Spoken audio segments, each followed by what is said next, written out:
Yes, sir. All the students look towards the board. Are you ready? Yes, sir. Today you have to study about function of steam. आज आप लोग को पढ़ना है तनों के क्या कार्य हैं, स्टीम के क्या फंक्शन है। तो आप लोग तैयार हैं? Yes, sir. There are many functions of the steam. Some of them are following. Steam के बहुत सारे कार्य होते हैं, उनमें से जो मुख्य रूप से हैं यहाँ दिखाया गया है, बताया गया है। वन बाय वन आप लोग इसको समझिए। पहला स्टीम का फंक्शन क्या है? The stem transport water, minerals and food to all parts of the plant.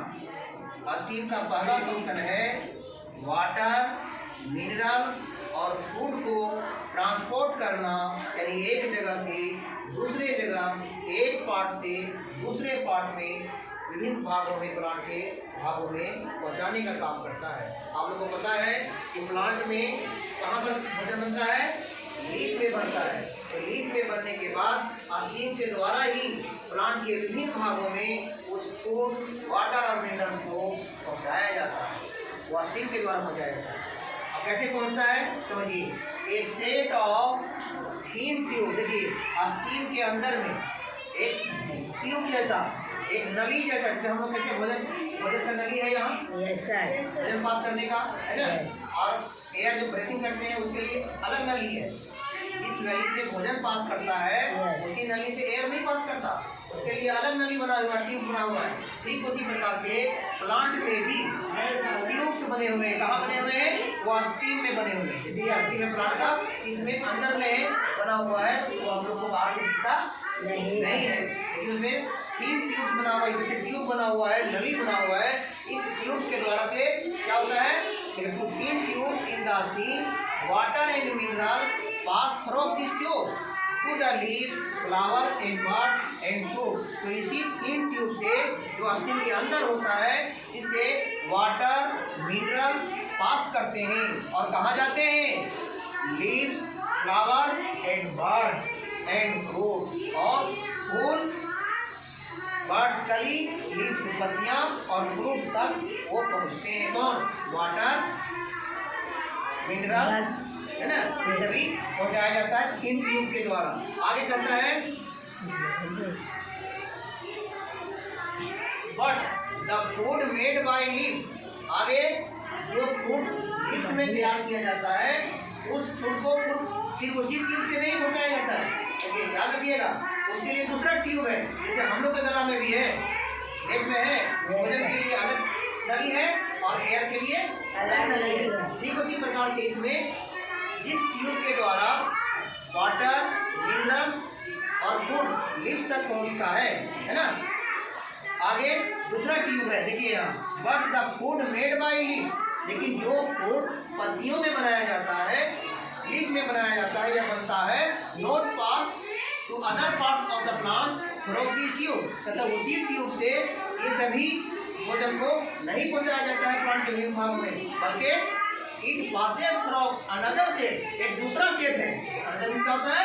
दूसरा, एक दूसरा सेट है ट्यूब का, set of the thin tube, उसके द्वारा से पहुंचाया जाता है। यानी पता क्या चला? स्टीम में 2 तरह के ट्यूब हैं। एक से वाटर, मिनरल, है ना, लीफ तक पहुंचाया जाता है, और लीफ में जब भोजन बनता है तो दूसरे सेट ऑफ ट्यूब से फिर प्लांट के विभिन्न भागों में उस भोजन को पहुंचाया जाता है। लेकिन ये दोनों ट्यूब्स कहाँ हैं? स्टीम में ही होते हैं। प्लांट के स्टीम में होते हैं, यानी चने में होते हैं। और स्टीम तो आप लोग भली भांति समझते हैं, स्टीम जानते हैं ना, जो होता है ठीक होता है, पार्ट ग्राउंड के ऊपर होता है, वो स्टीम है। दूसरा फंक्शन है द स्टीम बियर्स। स्टीम जन्म देता है। क्या जन्म देता है? तना, ब्रांचेज, बहुत सारे शाखाएं जो होते हैं ट्री में, पेड़ पौधों में, वो किस में लगे होते हैं? वो स्टीम से ही तो जन्म लेते हैं।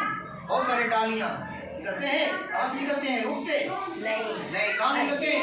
मान लीजिए ये प्लांट है, ये स्टीम है, इसी से बहुत सारे ब्रांचेज, शाखाएं निकलते हैं। फिर शाखाओं में लीफ होते हैं, पत्तियाँ होते हैं, फ्लावर होते हैं, फ्रूट होते हैं, सब इसी से जन्म लेते हैं। इसे स्टीम से, तो ये फंक्शन स्टीम का ही है। और उसमें जो पत्तियां, बहुत सारे हजारों हजार की संख्या में पत्तियां होते हैं ब्रांचेज में, और ये पत्तियां इस प्रकार से अरेंज होते हैं कि सभी के ऊपर में सन का लाइट पहुंचता है। इस तरह से अरेंजमेंट किया होता है, हम और आप नहीं करते हैं, ये प्रकृति द्वारा किया हुआ है। पत्तियों की सजावट जो है वो पत्तियों के द्वारा से, प्रकृति के द्वारा किया गया है, और इस तरह से अरेंज होते हैं सभी पत्तियों पर सन का लाइट होता है और एब्जॉर्ब करता है और फोटोसिंथेसिस की क्रिया संपन्न करता है, तब भोजन बनता है। तीसरा फंक्शन है the steam hold the plant upright. ये स्टीम का ही फंक्शन है जो प्लांट को सीधा खड़ा रखता है। अगर स्टीम को काट दिया जाए तो प्लांट क्या होगा, ट्री क्या होगा, गिर जाएगा, मर जाएगा, नहीं हो जाएगा।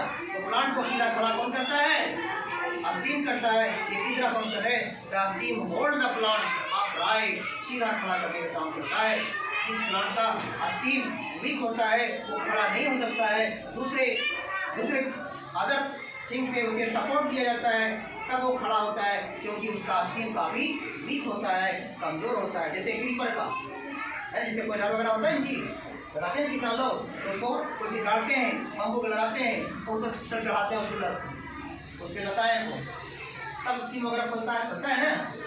तो क्यों है सपोर्ट की आवश्यकता क्यों है, क्योंकि उसका स्टीम काफ़ी वीक है, कमज़ोर है। लेकिन जिसका स्टीम कमज़ोर नहीं है, जो क्रीपर नहीं है, ट्री है, उसको सीधा खड़ा करने का काम यही स्टीम करता है, सीधा खड़ा करता है। ओके, इस प्रकार से फंक्शन ऑफ स्टीम आप लोग अच्छी तरह से समझ गए होंगे।